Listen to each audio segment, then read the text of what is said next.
What's up, YouTube? We are doing a quick video today. We're going to be installing lowering springs and some new wheels on this 2015 Lexus IS250F Sport.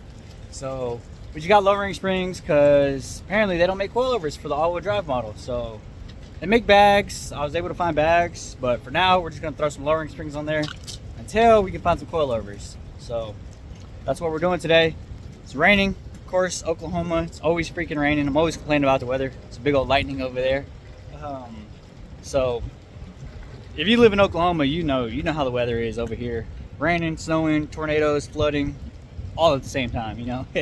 So we're gonna get this thing pulled in the shop, and then we can start jacking it up, taking the suspension off. So we got some 18 by 9.5 plus 35 on some 225 40 18s Falcon ZX tires, RSR lowering springs, because like I said, they don't make coilovers for this car. So we're just gonna throw them on these. Hopefully they sit good. If not, we're gonna get to, you know. So we're about 26 3/4 from the front fender. I believe the fronts are like 1.5 inches, so we'll just see what it is. I'm not a huge fan of lowering springs, but that's all we got, so we're gonna make it work. Put the lowering springs on, you take the factory strut out. It's pretty simple. So what you're gonna do is undo the top ball joint bolt with the cotter pin, take that out. There's a 10mm right here on the brake line, and there is a 19mm on the bottom of the strut right there. And you take all of those out, and then you put the jack underneath the A-arm to give it a little bit of support when you bust this ball joint loose right here.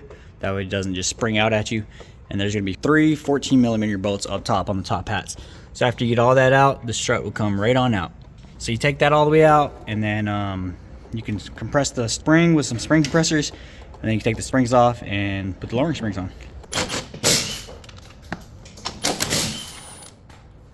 So when you're putting these on, notice one side's flat, one side's kind of pigtail coiled. So pay attention to how your factory spring comes off and put them on the same way they came off.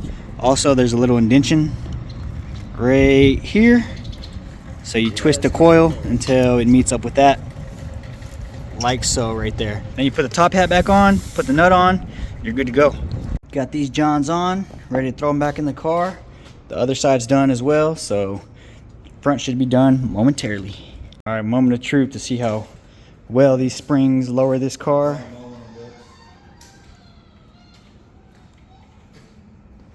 So on the rear suspension, what you want to do is take the bottom strut bolt out and the sway bar right there. Don't even fight it, just take the sway bar off, save yourself time. Take that off and the spring should drop. You should be able to take it out, no problem. Well, this thing looks pretty good. We're gonna touch up this trim right here. It's looking a little faded right there, but overall, looks pretty good. It could be a hair lower, but we're gonna drive on them for a little bit, let the spring settle in, see if it goes a little lower. If not, I have a way that I'm gonna get this thing a little bit lower, maybe another inch. I think these springs advertise like 1.5 inches in the front and 1.6 inches in the rear. But overall, like I said, it's doable. Looks 10 times better than it did before. I dig it. I dig it. So we've been driving around on it for about a day, and it's about 24 3/4. So the back's the same way as well. All in all, it lowered the car about 2 inches exactly. So yeah, guys, that's gonna do it for this video. Hope you guys enjoyed it, learned a little bit of something.